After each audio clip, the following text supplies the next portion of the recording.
Hi, my friends. Welcome to the International Forum Orders of Love for Success in Life. Today, we are very honored for the opportunity of having Ritu Kabra as our guest.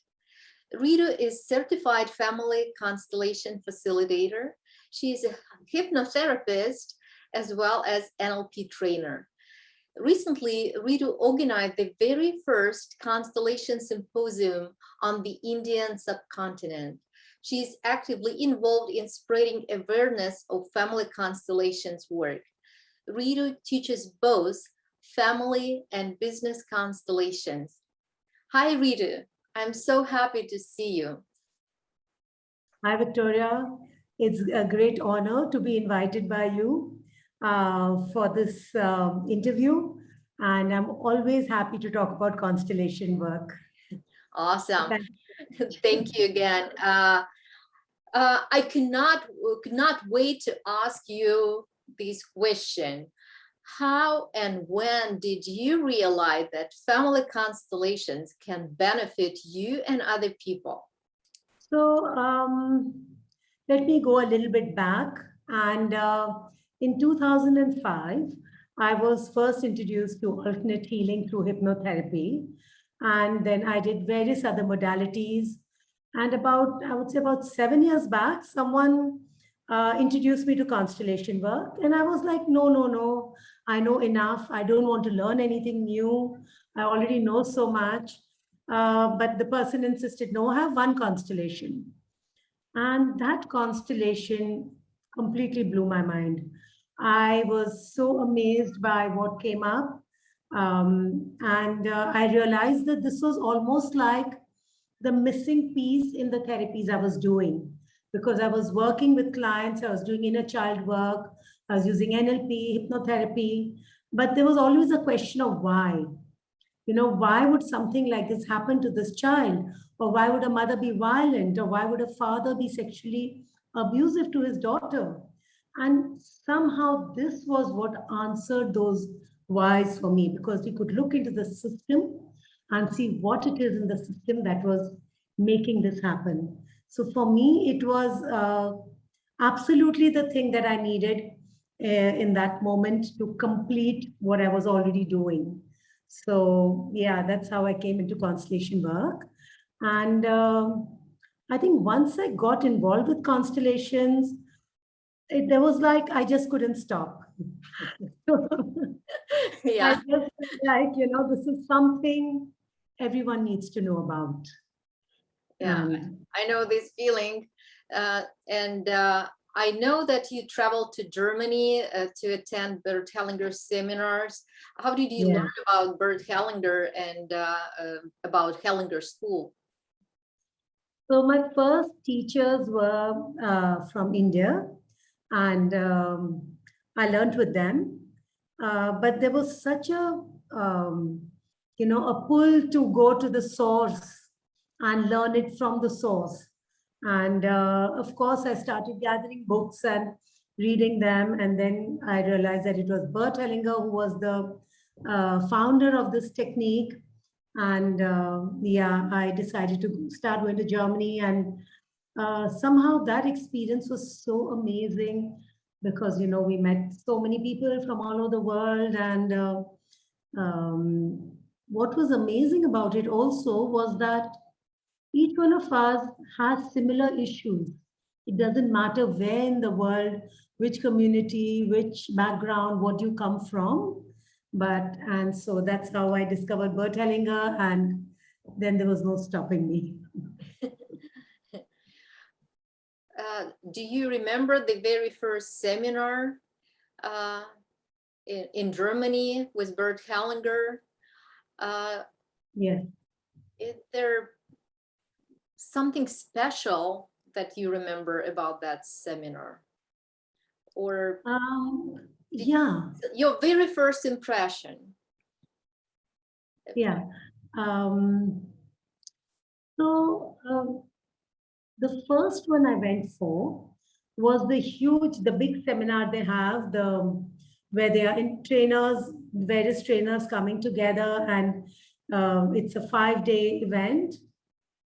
And there were about 700 people in the seminar. And I was just amazed that 700 people. I mean, it was my first experience of realizing how much this work is popular in different parts of the world. You know, so there were people from China, from Brazil, from small places, Kazakhstan, Ukraine. I was amazed that this is so popular and so well known. So that was my first exposure to the institute and the work there. And for me, what was beautiful was on the last day of the seminar, I had an opportunity to go on the stage. And I remember it was Rudiger Regal who was doing the work, and I was one of the demos. And I think that was the absolute turning point for me, because there was an issue I was struggling with all throughout my entire journey. And that day was an amazing breakthrough. So being on the stage, working with Rudiger, and then having that breakthrough. So I don't think I can ever forget that first seminar. Thank you for sharing that. It's amazing. I heard that those teaching that Bert Hellinger presented to us somehow connected to Indian ancient teaching. You have some special book in India, right? Could you tell us a little bit about that? Yeah. So in Indian culture, and I think in all indigenous cultures, because wherever I've traveled, where the indigenous cultures are very alive, where there are indigenous people living in the country, there is a lot of importance given to the ancestors. And in India, we have a special month where we honor our ancestors. So there are certain days, depending on the positioning of the stars, and which is amazing because constellation itself is about stars. Yeah. So depending on those positioning of the stars, we have certain days. So the day a particular ancestor passed away, and that same kind of a day in that month, where the position of the stars is the same, we actually offer food, we offer prayers, and we remember that ancestor, and we pray for his soul, and we also seek his blessings. And that is something, and before the start of anything auspicious, we always remember our ancestors. So it's something that is, I think it's in our DNA, literally, I can say that we don't start any auspicious work without bowing down to our ancestors and seeking their blessings. So it's a very important, should I say, concept, or a very important idea in India. It is part of our culture and our tradition. So for me, constellation just sat so right with everything that I already believed in, you know. So yeah, that's just a little snapshot of how we in India already honor ancestors in everything we do. That's a beautiful story. I love it. Yeah. Yeah. Awesome. Well, you mentioned that thanks to family constellations, people are able to discover roots of some problem that they experience in their personal life, in their professional life.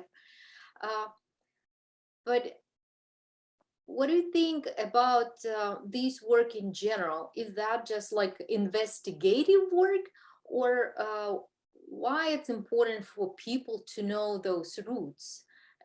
Because some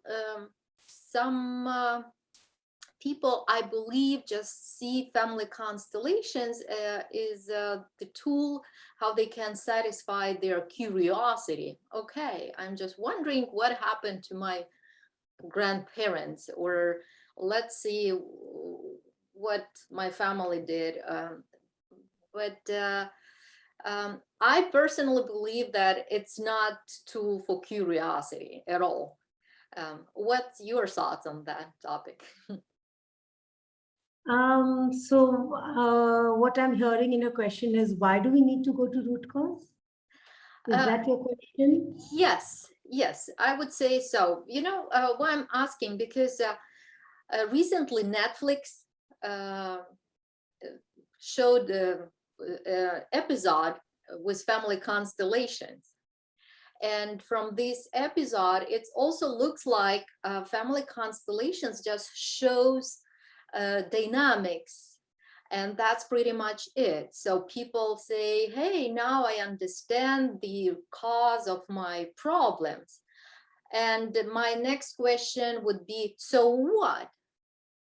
Yeah, you understand that, but we can understand many things. What the difference when you do family constellations or you do some research to understand something?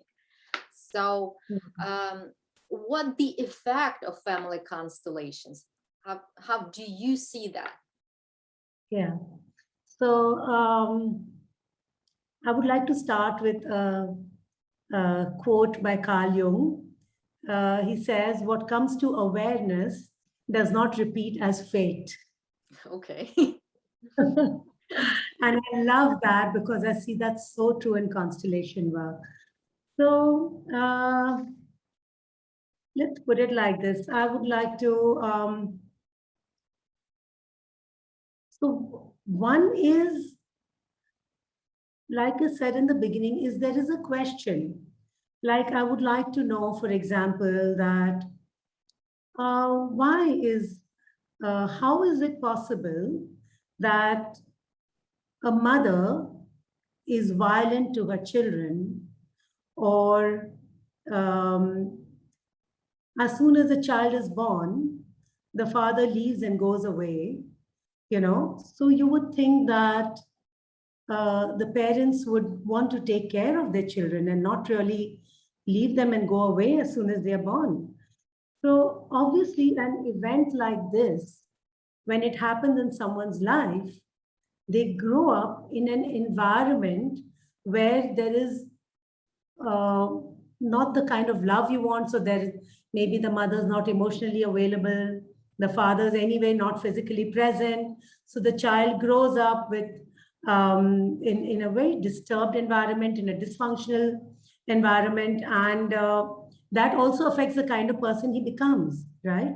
And it also affects how he is going to bring up his own children, his or her own children, right? So when this person becomes a father or a mother, because they did not receive any love from their own parents, father left, mother may have been in depression because father left, could not connect to the child. So this child could possibly grow up also with a sense of low self-worth. I'm not good enough, no one loves me.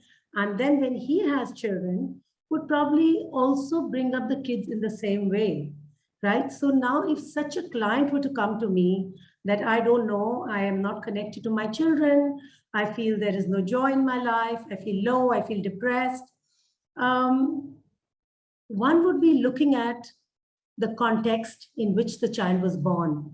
That's very important, right? That, oh, you were born in a context of your mother was abandoned by your father.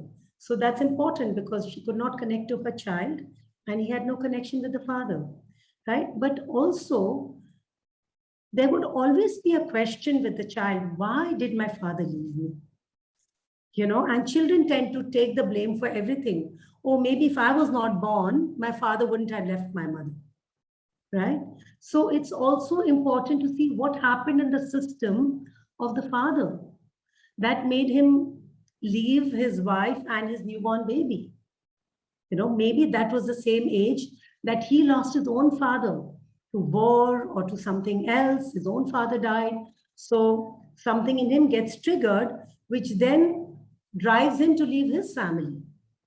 So that understanding of what happened in the system, you know, as to why would my parents behave in this way, I think it also brings a sense of acceptance on the one hand, Plus, with constellation, what we also do is, so constellation work is also a little bit about rituals. So we have certain sentences, we have certain rituals, which we use in constellation to bring the system back into balance. Say, for example, that the my client's father left. And in the history of the family, the grandfather also left or died or whatever, you know. So it's like this. I would ask you to imagine that what if there was, you know, a children's mobile that you see on the children's cot, a mobile which has these different elements. Yeah. So imagine that mobile which has these layers of elements. Yeah. And if in this mobile, I were to remove one element from the top, yeah, what would happen to the mobile? It would come into an imbalance.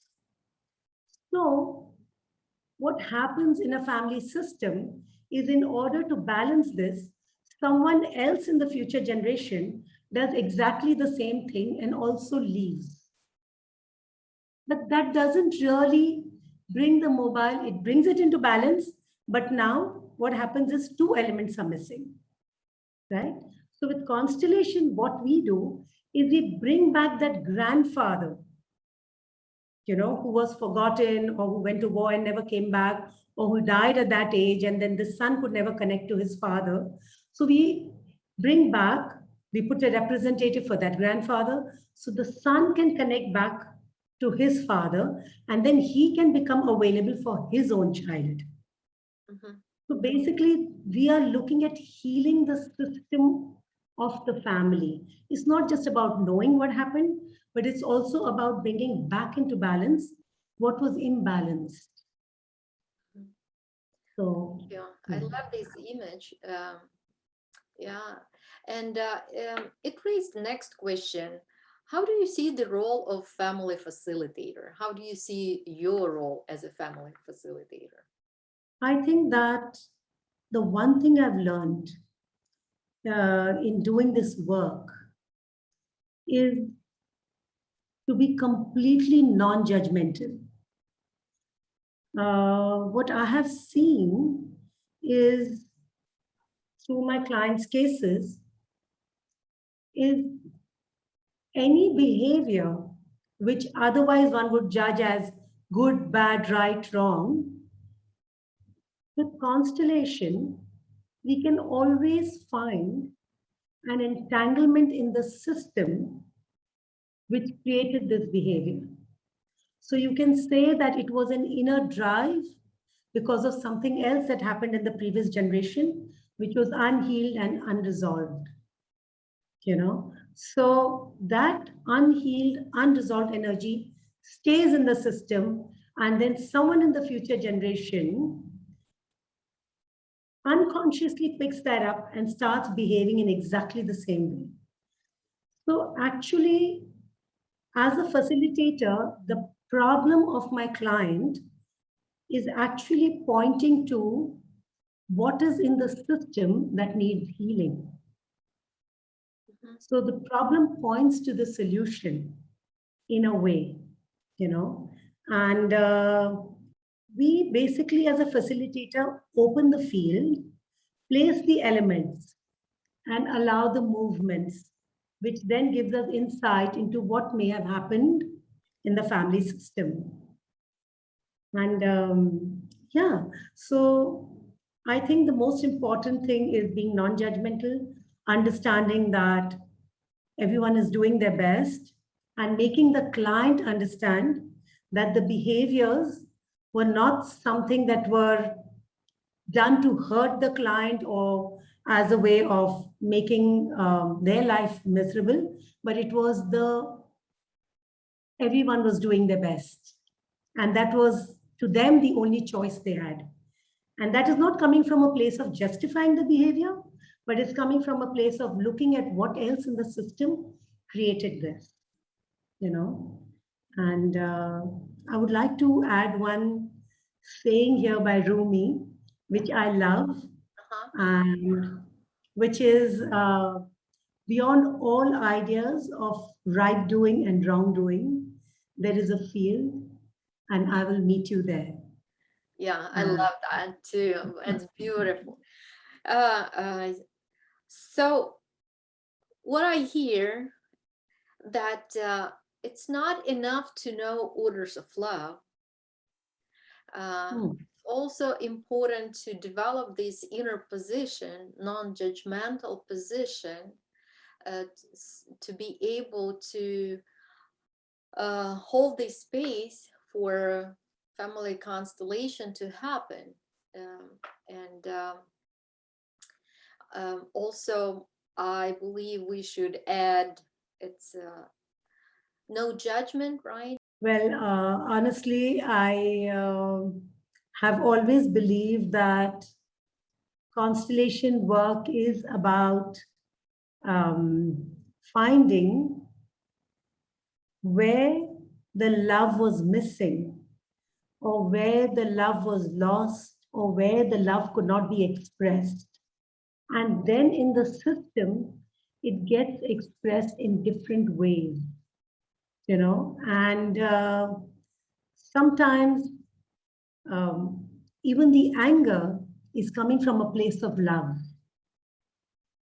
Even the hatred is coming from a place of love. So, what could not be expressed now expresses itself in this way. But underneath it, there is always love which was lost, not expressed, not seen, not acknowledged.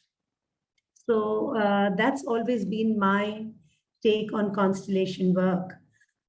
Because as compared to other therapies where there is, uh, where clients are encouraged to um,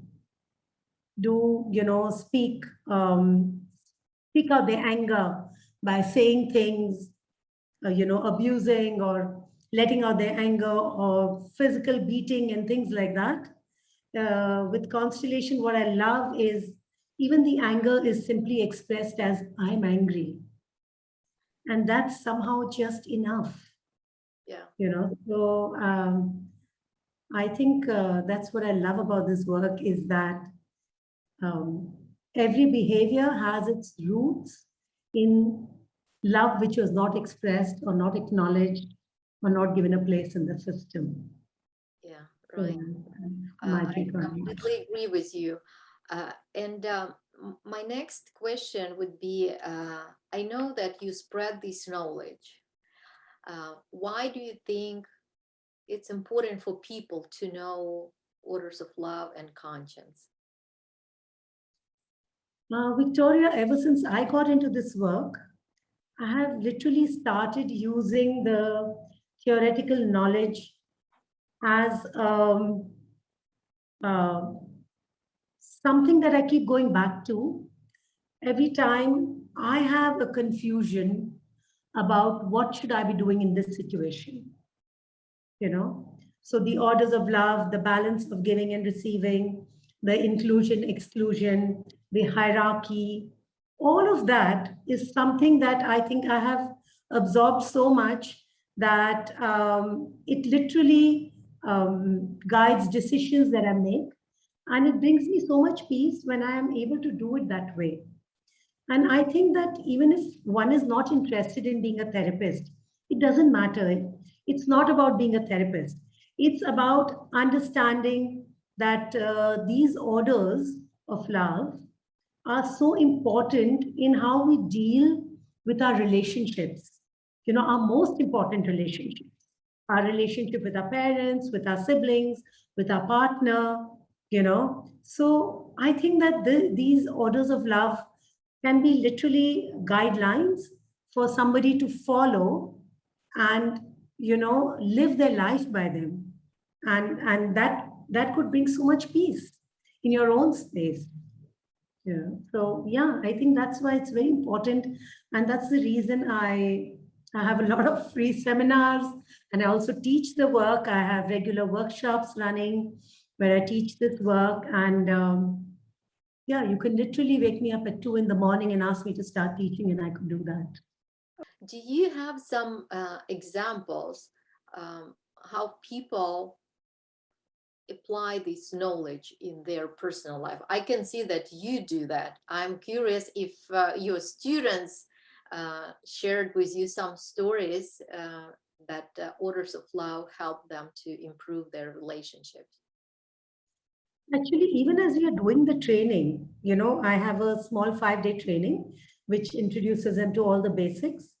And as I'm explaining the orders and the inclusion, exclusion, the balance of giving and receiving and hierarchy, they are already in their mind seeing where is it that there is an imbalance or where there is, an exclusion. And I can see them and they immediately start relating to their own system, their own partnerships, their relationship with their parents. So I literally see a shift in them in those 5 days. So I can tell you with confidence that when you start on the first day and when you come out of the training on the 5th day, you are a different person who has a completely different understanding of relationships, and their perspective on it changes. So yeah, I'm really grateful to this work, that it can be so simply, it can make you understand how we need to look at our relationships, and just changes the perspective. Yeah. Yeah, and I can see that it's expanding their perception, right? And Yes. because this knowledge, experiential knowledge, I assume that your training includes some exercises, right, on perception. So experience, this is something that you cannot undo, right? You can read Absolutely. the book and forget, but if you have your personal experience, it's with you forever. And of course, I absolutely agree with you that when we make choices or we have to make decisions, we already have experience, and that new experience will affect our decision in a better way. That Yeah. that what this work allows us to do in this world. And I completely agree with you that this work can bring a lot of peace in families and in communities and in societies. And I'm very happy to hear that you offer free seminars and one-on-one sessions and symposium. Can you tell us a little bit about symposium? So basically, um, uh, this is something that I intend to do regularly. So we had our first one in September, 17th, 18th, and 19th. And what was amazing, that the last day of the symposium was also the 19th September is also the death anniversary of Bert Hellinger. And I felt really honored that it's coincided, and there was this whole group of constellators who got together. They presented their work. We had attendees from all over the world, and we had presenters from India and from all over the world. So yeah, it was beautiful to get everybody's perspective, because people are using it in different ways. They are merged it with their own work and they are presenting it differently, though the basics remain the same. So yeah, the symposium was an amazing experience and a learning, and yeah. So I'm glad to hear that you're going to continue to offer these symposiums. I hope to participate in one of them yes. next year or later. So at the end of our conversation, if would you like to share some words of wisdom with our audience? The most important relationship is our relationship with our parents. Again, I remember Bert Hellinger's words here, that every success has the face of the mother, and I believe that if we can improve our relationship with our parents, because with the work, what I see is that a lot of our issues are stemming from our perception of the unavailability of our parents. And I'm not saying that it's not true. Maybe it was very true for some people, for many of us. But instead of sitting with the anger, if you could work on that and look into the system and see what else is there that can help you to have a broader perspective of the events that happened in your life. That's one thing I would say in general.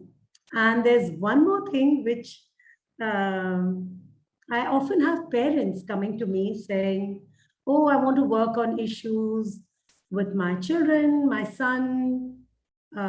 He has this issue, he can't find a job, he can't settle in life. And I feel that the best way to help your children is to work on yourself. Because whatever is showing up in your space, if your child is doing something that upsets you, you need to see that what is it in me that needs healing.